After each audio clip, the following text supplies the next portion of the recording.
اچھا جی، اب ہم آتے ہیں قرآن پہ اور حدیث پہ. پچھلے چونکہ اسرائیل اور فلسطین کا جو مسئلہ چل رہا تھا اس کے اوپر میں نے کافی یہودیوں کے حوالے سے کافی باتیں کی، جو بہت سارے لوگوں نے وہ ویڈیوز دیکھیں. کچھ لوگوں کو بری لگیں، کچھ لوگوں نے کو اچھی لگیں، کچھ پیٹرنس نکل گئے، کچھ نئے پیٹرنس آ گئے. یعنی میں نے کہا یہودیوں کے حوالے سے باتیں کریں.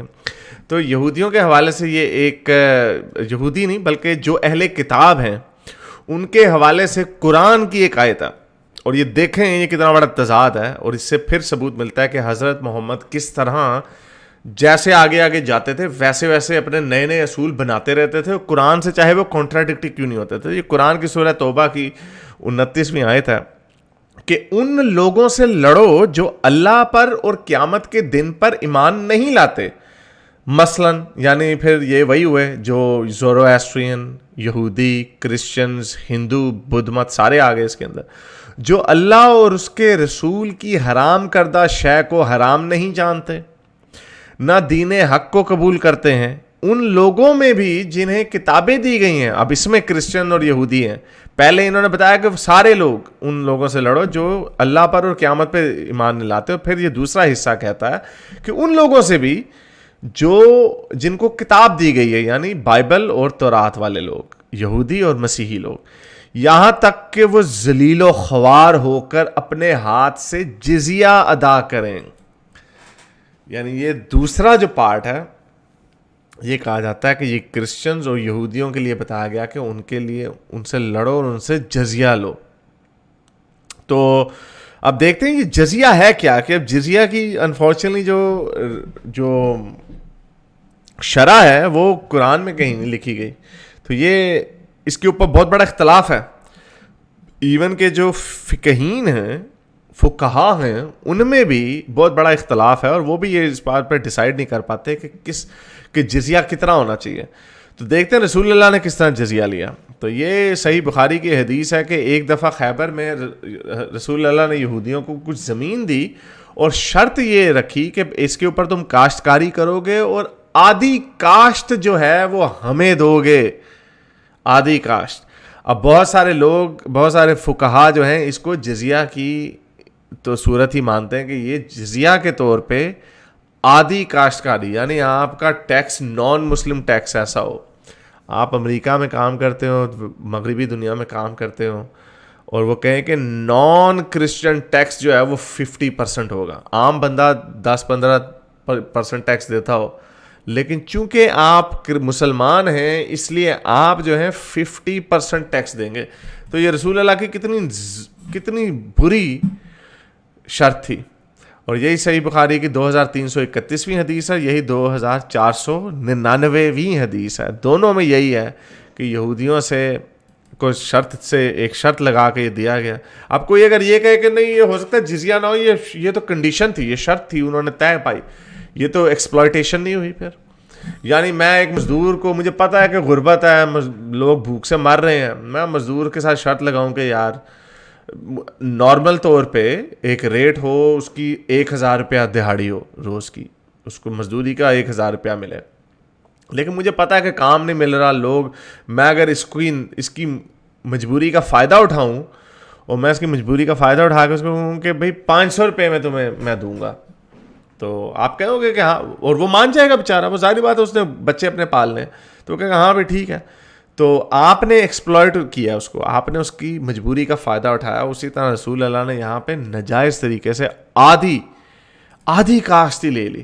آدھی تمہاری آدھی ہماری، کام تم کرو گے، آدھی تمہاری آدھی ہماری. یہ وہ مزاروں والا چکر ہے. اچھا جی، جزیے کے حوالے سے کو یہ جامعہ ترمذی کی حدیث ہے کہ حضرت عمر جو ہیں وہ پارسیوں سے جزیہ نہیں لینا چاہتے تھے. کیونکہ عمر نے ایران پہ حملہ کیا تو وہاں پہ اب کیا کریں، یہ تو کافر ہے، یہ تو مسیحی اور یہودی بھی نہیں ہے. تو وہ کہیں، اب ان کے سامنے یہ آیت تھی، اسی لیے اس آیت کے اوپر اختلاف بعد میں ہوا. کچھ لوگ کہتے ہیں کہ شروع میں جو ذکر ہو رہا ہے کہ وہ سارے کافروں کا ذکر ہو رہا ہے، اور اینڈ میں یہ کہا جا رہا ہے کہ ان سے جزیہ لو. تو اس کا مطلب جزیہ لینے آپ کافروں سے بھی جزیہ لے سکتے ہیں، لیکن نہیں. اب حضرت عمر نے اس کو کیسے پڑھا؟ حضرت عمر نے بھی اس طرح پڑھا جیسے میں نے پڑھا، کہ شروع میں ذکر ہو رہا ہے کہ جو ان سے لڑو جو قیامت پہ اور اللہ پہ یقین دلاتے. دوسرے حصے میں یہ کہا جا رہا ہے کہ وہ لوگ بھی جنہیں کتاب دی گئی ہے, یہاں پر یعنی مسیحیوں اور یہودیوں کا ذکر ہو رہا ہے, اور ان سے کہا جا رہا ہے کہ جزیہ لو. تو یہ وجہ تھی, اس کنفیوژن کی وجہ سے حضرت عمر نے کہا کہ میں نے پارسیوں سے, کیونکہ نہ تو یہ یہودی ہیں نہ یہ مسیحی ہیں, میں نے ان سے جزیہ نہیں لینا. تو پھر ایک بندے نے انہیں بتایا کہ رسول اللہ جو تھے وہ جو حجر کے جو پارسی تھے ان سے رسول اللہ نے جزیہ لے لیا تھا. حجر موراکو کی یہ بحرین جہاں پہ آج ہے, یہ وہاں کا حصہ بنتا ہے وہاں کے. تو اب رسول اللہ نے کیوں لیا بھی وہاں سے؟ وہ تو اب یا تو قرآن کی پیروی کرو یا اپنے نئے اصول خود ہی بناتے پھر رہے ہیں. اب قرآن آپ کو کہہ رہا ہے کہ صرف مسیحی اور یہودیوں سے جزیہ لینا, باقیوں سے لڑنا, اور حضرت عمر نے بھی اس کو ویسے ہی پڑھا جیسا میں آپ کو کہہ رہا ہوں, لیکن رسول اللہ نے چٹی لگا لی بھی جو یار چلو یار جزیہ ہی دے دو, کوئی بات نہیں.